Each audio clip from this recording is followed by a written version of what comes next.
बारिश में दाल चावल और पकौड़े खाने वाला ससुराल। मुकुंद निवास में मुकुंद जी का पूरा परिवार हंसी खुशी रहता था। कहने को घर का नाम मुकुंद जी के नाम पर था, लेकिन यहाँ चलती केवल लीना देवी की थी। जी हाँ, मुकुंद जी की पत्नी। घर में काफी खुशहाली थी और बारिश का मौसम आते ही खुशहाली दुगनी हो जाती थी, क्योंकि इस घर में सभी को बारिश बहुत पसंद थी, खासकर लीना जी को। हर साल की तरह इस बार भी बारिश आती है, लेकिन सिर्फ बारिश नहीं, बारिश के साथ तेज तूफान भी आता है। और ये तूफान क्या क्या ब्लेंडर फैलाता है, तो ये तो कहानी देखने के बाद ही पता चलेगा। बहू, मानसी बहू, कविता बहू, जल्दी आओ। ये माँ जी को क्या हो गया आज? बारिश आई छम छम छम छम। आप गाना क्यों गा रही हो? माँ जी का पेटेंट सॉन्ग है बारिश का। ओह, तो अब फिर से माँ जी की नौटंकी शुरू होने वाली है। दोनों बहुएं सास के पास जाती हैं, जहाँ सास बारिश में खुशी से भीग रही होती है। अरे माँ जी, आप ये क्या कर रही हो? बारिश में भीगोगी तो बीमार हो जाओगी, और इस उम्र में। क्यों, भीगने की भी कोई उम्र होती है क्या बहू? और मैं तो तुझे भी भीगने को कह देती, लेकिन नहीं। बहू, बहुत सुहानी बारिश है, जाओ तुम दोनों मस्त गर्मा गर्म पकौड़े तल दो और साथ में कड़क मसाले वाली चाय भी लेके आना। तब तक मैं कपड़े बदल कर आती हूँ। बारिश आई छम छम छम छम छम छम छम छम छम छम छम। माँ जी 55 की उम्र में बारिश में मजे कर रही हैं, और हमें किचन में पकौड़े तलने लगा दिया। कोई ना, चलो पकौड़े तलते हैं, और दोनों देवरानी जेठानी मजे से बालकनी में बैठकर बारिश के साथ चाय पकौड़ों का आनंद लेंगे। फिर दोनों बहुएं चाय पकौड़े तैयार करती हैं, और तब तक ससुर जी भी घर आ जाते हैं, जिसके बाद मजे से सभी बारिश के साथ चाय पकौड़े खाते हैं। वाह बहू, आज तो दिल बाग बाग हो गया। क्या पकौड़े बनाए थे। लाजवाब, मन खुश हो गया। सच में बहू, एक प्लेट पकौड़े और लेते आ जरा। जी पापा जी। सभी के चाय नाश्ता करने के बाद, माँ जी, खाने में क्या बनाऊं आज? बहू, बारिश तो अभी भी बड़ी तेज है और पेट एकदम तना। एक काम कर, आज हल्का दाल चावल बना ले, तुझे भी मेहनत नहीं करनी पड़ेगी। लेकिन हाँ, पकौड़े तल लेना। वो क्या है ना, बारिश में दाल चावल और पकौड़े का कॉम्बिनेशन आहा लाजवाब होता है बेटा। ये बात तो 100% सच कही श्रीमती जी। बेटा, दाल में घी का छौंक देना और गर्मा गर्म पकौड़े के साथ चटनी जरूर लाना। जी पापा जी। बहू रानी, दाल चावल गर्मा गर्म पकौड़े और हाँ, चटनी जरूर लाना। क्या दीदी, आप भी। वैसे ससुर जी की एक्टिंग बढ़िया करती हो। यार मानसी, बारिश आती नहीं कि दाल चावल और पकौड़े घर वालों की आंखों का तारा बन जाते हैं। चिढ़ती क्यों हो दीदी? वैसे वाकई दाल चावल और पकौड़े का कॉम्बिनेशन बढ़िया लगता है बारिश में। दोनों बहुएं फिर खाना तैयार करती हैं, और जैसे ही दाल में घी का छौंक देती हैं, आहा, मजा आ गया भाई। छौंक की खुशबू ही बता रही है कि आज बहू ने खाना बहुत बढ़िया बनाया है। कुछ देर बाद खाना टेबल पर लगता है और सभी मजे से खाना एंजॉय करते हैं। आज का खाना तो बड़ा टेस्टी है, लाइट और यम्मी। सही कह रहा है भाई, और वैसे भी बहुत दिन हो गए थे दाल चावल के साथ पकौड़े खाए। मजा आ गया आज खाने में। हाँ, मेरे कहने पर जो बना था। अरे माँ, आपकी चॉइस तो बेस्ट है ही। क्यों कविता? जैसे हम बहुएं, बनाया तो हमने ही है ना। हाँ, अब बस अब ज्यादा खुद की तारीफ करने की जरूरत नहीं है। फिर सभी मजे से खाना खाते हैं और सोने चले जाते हैं। बहुएं भी किचन समेट कर सोने चली जाती हैं। वहीं आधी रात को बहुत तेज से बारिश होती है, बिजली कड़कड़ाती है और तेज हवाएं चलती हैं। अचानक से लाइट चली जाती है। लाइट जाने के कारण सभी की नींद खराब हो जाती है और सब बेडरूम से निकलकर हॉल में आ जाते हैं। इतनी तेज से नींद आई थी, इस लाइट को भी अभी जाना था। बहू, बाहर का मौसम तो देख कितना बढ़िया है। जा जाकर पकौड़े तल दे, वैसे भी लाइट तो है नहीं, नींद आने से रही। हाँ मानसी, इतनी तेज बारिश में लाइट ने तो दिमाग खराब कर दिया। पकौड़ों से मूड थोड़ा लाइट हो जाएगा। फिर बहू जाकर सबके लिए पकौड़े बनाकर लाती है। रात में देर तक ससुराल वालों की सेवा करने के बाद जैसे ही वो सोने जाती है, सुबह हो जाती है। बहू, अब क्या ही सोएगी, जा जाकर चाय लेते आ। और हाँ, याद है साथ में पकौड़े और बारिश आ गई है ना माँ जी। माँ जी, आप बेफिक्र रहें, हमें पता है आपका पकौड़े के बिना अब मन नहीं लगने वाला। माँ जी, खाने में क्या बनाऊं? सब्जी नहीं है घर में। दाल चावल पकौड़े बना ले, बारिश में कौन बाहर सब्जी के लिए जाएगा। और इससे बढ़िया कॉम्बिनेशन तो कुछ हो ही नहीं सकता, हल्का चटपटा। जी माँ जी, कल ही दाल चावल पकौड़े खाए थे, आज फिर से। दीदी आपको पूछना ही नहीं चाहिए था।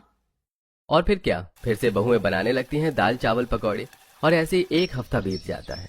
दोनों टाइम सुबह शाम बस दाल चावल और पकौड़े, और जैसी बारिश की बूंद पड़ती सास का फरमान आ जाता कि बहू पकौड़े बना दो। ये सही है माँ जी का।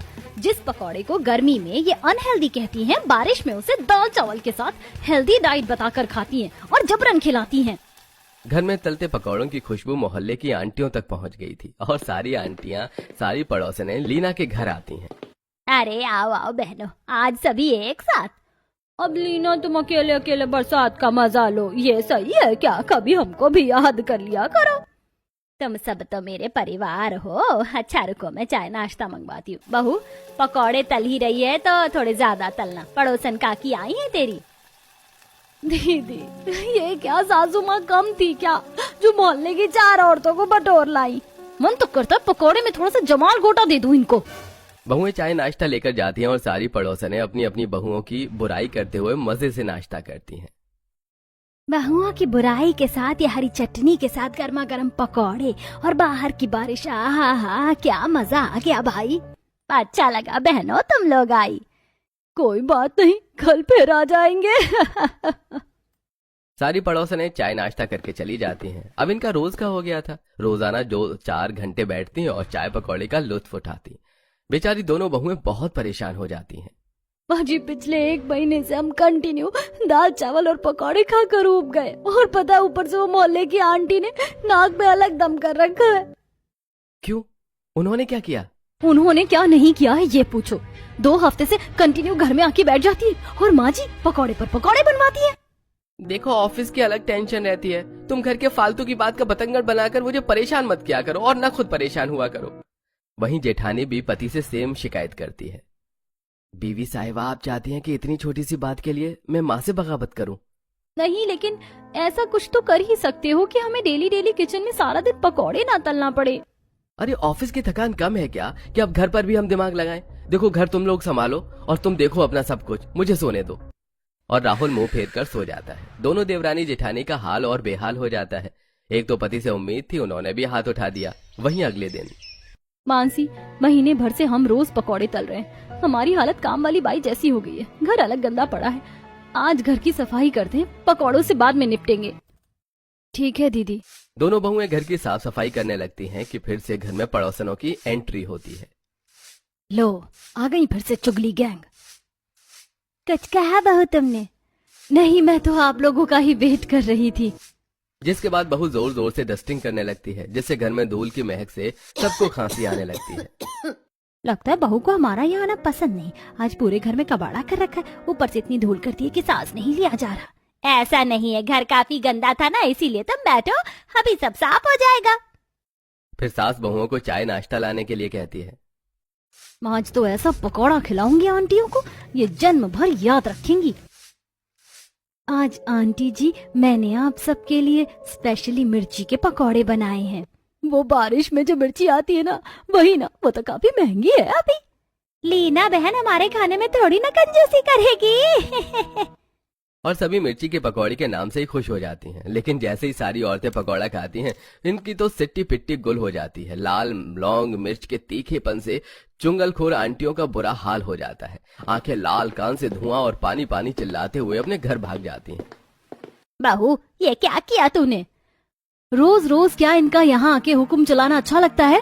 हाँ, ऊपर से आप महीने भर से हमें बस दाल चावल पकौड़े बनवा रही हो। माँ जी, अब लिमिट क्रॉस हो गई है, अब नहीं सहन होता। फिर बहू वहाँ से चली जाती हैं। दीदी, पनीर, मशरूम, हरी सब्जियाँ, राजमा, कचौड़ी, पानी पूरी, पाव भाजी, कढ़ी चावल, आज इतना सब बनाने वाली है। बहन, माँ जी सूली चढ़ा देंगी, पता है ना। दाल चावल भुजिया हेल्दी डाइट है, इसके सिवा कुछ नहीं बनेगा।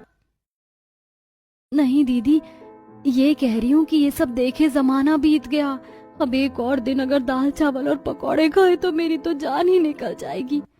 हमें कुछ तो सोचना पड़ेगा कि सांप भी मर जाए और लाठी भी ना टूटे। किचन में बहुएं सास के दाल चावल और पकौड़ों पर रोक लगाने का प्लान कर रही हैं। और सास हॉल में बैठे बैठे बहू की दिन की बात सोचकर पकौड़े की नई रेसिपी खोज रही है। कुछ देर के बाद, माफ करना, मैं तुम दोनों को मैंने बहुत तंग किया। मैं समझ गई हूँ, रोज रोज एक जैसा खाना नहीं खाया जाता। अब मैं भी एक जैसा पकौड़ा और दाल चावल खाकर उब गई हूँ। एक काम कर, आज तू कुछ अलग बना। दीदी, हमें तो कुछ करना ही नहीं पड़ा। सासू माँ का पकौड़ा प्रेम अपने आप ही खत्म हो गया। बहुओं को कहाँ पता था कि सास का दाल चावल और पकौड़ा प्रेम खत्म नहीं हुआ, अभी तो ये शुरू हुआ है। आज बिरयानी खाएं? नहीं नहीं नहीं, आज नान और कढ़ाई पनीर। एक काम करते हैं, छोले कुलचे और रसगुल्ले। बहुएं बड़ी ही एक्साइटमेंट के साथ क्या बनेगा ये डिसाइड कर रही होती हैं कि तभी सास एक झोला भरकर बाहर से बैंगन, लौकी, पालक और धनिया ले आती है। माँ जी, हमने सोचा था आज बहुत दिनों बाद पनीर या छोले बनेंगे, आप तो ये सब्जियां ले आई। अरे महारानी, पता भी है पनीर के भाव आसमान छू रहे हैं और ये सब्जी थोड़े ना बनानी है जो 70 तरह का मुंह बना रही है। ये ले, आज दाल चावल के साथ करारे बैंगन के पकौड़े बनाना। रोजाना बेसन और प्याज के पकौड़े से मन भर गया है, अब अलग अलग वैरायटी के पकौड़े खाने का मन है। अलग अलग वैरायटी के पकौड़ों के नाम से दोनों बहुएं चिढ़ जाती हैं। सास के जाते ही, इन पकौड़ों में वैरायटी चाहिए, दाल और चावल में भी वैरायटी दे देती हूँ मैं। माँ जी को तब समझ आएगा बड़ा दाल चावल पकौड़ा प्रेम झलक रहा है। और ये जो हमारे पति हैं कुछ नहीं बोलते, अब इन्हें भी सबक सिखाना होगा। वहीं रात में खाने की टेबल पर, अरे आज कुछ अलग महक आ रही है। क्या बनाया है बहू? ये क्या बनाया है मानसी? अरे वाह, बैंगन के पकौड़े। आज तो मजा ही आ जाएगा। बैंगन के पकौड़े के साथ बैंगन की दाल भी है और समा का चावल। आज का मील अल्ट्रा हेल्दी है, प्लीज टेस्ट करके बताएं कैसा बना है। आज खाने की टेबल पर सबका मुंह बना हुआ था कि बहू ने आज ये क्या बना दिया। सास ने तो ऐसे धमाके की उम्मीद ही नहीं की थी, लेकिन कारनामा तो सास का ही था। क्या ही कहते, सभी घर वाले जैसे तैसे मुंह बनाकर खाना खा रहे थे। पापा जी, बढ़िया बना है खाना, है ना? हाँ बेटा, बहुत टेस्टी है। तो और लीजिए पापा जी। और कविता ससुर और सभी को और खाना परोस देती है। हाय, आज तो बहुओं ने कमाल कर दिया, लेकिन क्या इससे सास सुधर जाती? बिल्कुल नहीं। खाना सबने खाया, लेकिन दाल चावल और पकौड़ों को दूसरे डिश से रिप्लेस करने का डिसीजन नहीं बदला। बहू, तेरी बुआ सास आ रही है तो जरा उनकी अच्छे से खातिरदारी करना। शिकायत का कोई मौका नहीं देंगे सासू माँ, आप बेफिक्र रहें। और फिर क्या, जब बुआ सास घर आती है, प्रणाम बुआ जी, बहुत अच्छा लगा आप आई। खुश रहो, आज हम आपकी अच्छे से खातिरदारी करेंगे। बस बातें ही करनी है, जाओ दीदी के लिए चाय नाश्ता लेकर आओ। फिर दोनों बहुएं किचन में चली जाती हैं और बुआ के लिए करेले का पकौड़ा, टिंडे के पकौड़े और साथ में लौकी की चटनी लेकर आती हैं। इतना सारा नाश्ता सब आपके लिए बुआ जी, माँ जी की स्पेशल डिश है, टेस्ट करके बताएं कैसा है। बुआ जैसे ही नाश्ता देखती है उनका तो मूड ही खराब हो जाता है। यह क्या हरकत है बहू? बुआ जी, ये टेस्टी और हेल्दी होता है। बुआ जैसे तैसे नाश्ता तो कर लेती हैं मुंह बनाकर, लेकिन खाने के टाइम तो हद ही हो जाती है। ये क्या, तरोई की दाल, बाजरे का चावल और फिर से ये करेले के पकौड़े। बस बहुत बेइज्जत कर लिया तुम लोगों ने मुझे। खिलाना नहीं था तो बुलाया क्यों? भाभी, अब मैं जिंदगी में तुम्हारे दरवाजे नहीं आऊंगी, जा रही हूँ। और फिर क्या, बुआ जी तो जैसे आई वैसे ही चली जाती हैं और सास बेचारी बोलती कैसे, ये आफत तो सास ने ही पाली थी ना। वहीं ऑफिस में, ये क्या, करेले के पकौड़े और तोरे की दाल, ऊपर से बाजरे का चावल। अरे वाह भाई, 21वीं सदी में होके तू बाबर के जमाने में जी रहा है। सच में भाई, बाबर के जमाने में चला गया है भाई। करेले के पकौड़े तो ठीक है, ये तोरई की दाल और बाजरे के चावल। सीरियसली, ओ गॉड। अच्छा है हमारी बीवियां मॉडर्न है, कम से कम कुछ नहीं तो सैंडविच और पिज्जा तो बना ही लेती हैं। अरे तुम अपना मील एंजॉय करो ना, मैं इसमें ही खुश हूँ। मोहित के ऑफिस की वही कहानी थी। उसके भी कलीग उसका टिफिन देखकर उस पर हंस रहे थे। दोनों के पति तिलमिलाए हुए गुस्से से घर आते हैं और ससुर जी अलग गुस्सा होते हैं कि उनकी बहन मायके से मुंह फुला कर गई है। ज्यादा गुस्सा और मुंह फुलाने की जरूरत नहीं है, ये भी हेल्दी खाना तो है। दाल चावल पकौड़े सबसे बेस्ट डाइट होती है, हेल्दी भी और टेस्टी भी। अरे तोरे की दाल कब से टेस्टी होने लगी पापा? और बाजरे के चावल भी। अगर बारिश में ऐसा खाना खाने को मिले तो भाई ना ही हो बारिश। अरे बेटा, मैं क्या बोलूं, मैं तो सब में खुश हूँ। पापा की तो लाइफ ही ऐसी बीती है, पापा क्या बोलेंगे? दीदी, लाठी जल गई, लेकिन ये बल है कि जा ही नहीं रहा। जाएगा जाएगा, टाइम लगेगा। वहीं अगले दिन मोहित के ऑफिस में। Mohit, your presentation is too good, इस बार तुम्हारा प्रमोशन पक्का है। Thank you sir. भाई प्रमोशन कर रहा हूँ तुम्हारा, पार्टी नहीं दोगे? हाँ जरूर दूंगा सर, आप संडे को घर पर खाने पर जरूर आइएगा। वहीं घर पर मानसी, भैया भाभी पापा, मेरा प्रमोशन हो गया। अरे वाह, कंग्रेचुलेशंस। बधाई हो देवर जी, बधाई हो बेटा। बट एक प्रॉब्लम है, बॉस संडे को खाने पर आने वाले हैं। आप टेंशन मत लो, हम सब मैनेज कर लेंगे। और फिर क्या, जब संडे को बॉस घर पर खाने के लिए आते हैं, बहुएं ऐसा खाना बनाती हैं कि वो देखकर भाग जाते हैं। कद्दू, लौकी और टिंडे के पकौड़े, और अरवी और परवल की दाल, ऊपर से गेहूं के चावल। इट्स टू इंसल्टिंग मोहित, मैं तुमसे ऑफिस में मिलूंगा। और बॉस बहुत ही इंसल्टिंग फील करके गुस्से से चले जाते हैं, जिसके बाद बहुओं को घर में बहुत डांट पड़ती है। आप लोगों को पता है, आप लोगों की इस हरकत से मुझे जॉब से निकाला जा सकता है। भाभी आप तो समझाती मानसी को, लेकिन आप भी। सबको दाल चावल पकौड़े हेल्दी खाना पसंद है ना, बस इसीलिए मैंने कुछ अलग ट्राई किया। माँ जी ही कहती है हेल्दी होता है ये खाना। और इस तरह बहू सारा ब्लेम सास पर डालकर बच जाती हैं। और सास थोड़े ना अपनी गलती मानने वाली थी। अब जब भी घर में खाने को लेकर कलेश होता, बहुएं सारा ब्लेम सास पर डालकर खुद क्लीन चिट ले लेती। रोज रोज खाने में दाल चावल पकौड़े खाकर सबका वजन 10-15 किलो बढ़ गया था, और सास तो मजे से बारिश का आनंद ले रही थी। ऐसा खाना बना बनाकर हमारी हालत खराब और वजन बढ़ गया है। दीदी घर में सबका वजन देखा है, 10-15 किलो बढ़ गया है। ये सासू माँ कब आ जाएंगी? बारिश ना हो गई, पता नहीं क्या हो गया कि इनको बस दाल चावल और पकौड़े ही दिख रहे हैं। माँ जी बहुत ढीठ है, ये ऐसे नहीं मानेंगी। सासू माँ ने बारिश के मजे लेने के लिए हेल्दी डाइट बोलकर सबका वजन 10-15 किलो बढ़ा दिया है। अब की का जुगाड़ तो पक्का फेल नहीं होगा। इस बार तो पक्का ये दाल चावल पकौड़े का कॉन्सेप्ट ही खत्म हो जाएगा। और अगले दिन से बहू अपने काम पर लग जाती है। पता है माँ जी, ज्यादा ऑयली खाने से हार्ट अटैक की संभावना रहती है। ब्लड प्रेशर भी बढ़ा रहता है। फैट्स और थायराइड अलग, और ज्यादा वजन भी सेहत के लिए अच्छा नहीं है। देखो ना घर में सबका कितना वजन बढ़ गया है। बहू मैं तुम्हारी बातों में नहीं आने वाली, कुछ भी कर लो। बहुएं हार नहीं मानती। अब हर समय सास के सामने ओवरवेट से होने वाली बीमारियां गिनवाती रहती हैं, जिस कारण अब सास डर जाती है और कहीं ना कहीं उसके मन में ये बातें चलने लगती हैं। और एक दिन घबराहट और हाई कोलेस्ट्रॉल के कारण सास बेहोश हो जाती है, और जब उनकी आंख खुलती है तो लीना जी, आपके शरीर में न्यूट्रिशन लेवल बहुत लो है और आपके घर में सभी 15 किलो ओवरवेट हैं। हेल्दी डाइट लीजिए, वरना जहाँ 20 साल जीना है आप ऐसे में 2 साल नहीं जी पाएंगी। आपके शरीर में कितनी बीमारियां पनप रही हैं पता है? High BP, high cholesterol, heart problem, thyroid. दाल चावल में कितना ही न्यूट्रिशन मिलेगा मैम? मुझे तो आप सबको देखकर ये लग रहा है कि आपका डाइट बहुत खराब है। अगर अच्छा जीवन जीना है तो खान पान में सुधार करिए लीना जी, खासकर आप, वरना मुझे नहीं लगता कि आप 2 साल से ज्यादा जी पाएंगी। आपकी दवाइयाँ लिख दी हैं, इसे मंगा लीजिएगा। डॉक्टर चले जाते हैं और सास ये सब सुनकर बहुत ज्यादा डर जाती है। बहू माफ कर दो मुझे नहीं पता था जिसे मैं हेल्दी डाइट कह रही थी, वो इतना नुकसान कर जाएगा। अब से हम खान पान का प्रॉपर ख्याल रखेंगे। कोई बात नहीं माँ जी। वहीं कमरे में दोनों बहुएं ठहाके लगाते हुए, क्या मस्त आइडिया निकाला मानसी तूने। हाँ दीदी, और प्रिया तूने तो कमाल ही कर दिया, क्या मस्त एक्टिंग की डॉक्टर की। बस कॉलेज में थिएटर करती थी ना, सब उसी का कमाल है। क्या बारिश हो रही है बाहर? आज तो खुशी से चाय पकौड़े खाएंगे। हाँ दीदी। दोनों चाय पकौड़े का आनंद ले रही होती हैं कि तभी सास की आवाज आती है। बहू जी माँ जी कहिए। क्या बना रही है खाने में? जो आप कहें, पनीर की भुर्जी और रोटी बना लो या कोई और सब्जी। बेटा डॉक्टर अभी ही हेल्दी खाने को बोलकर गई, एक काम कर, आज ना दही भल्ले और खिचड़ी बना ले।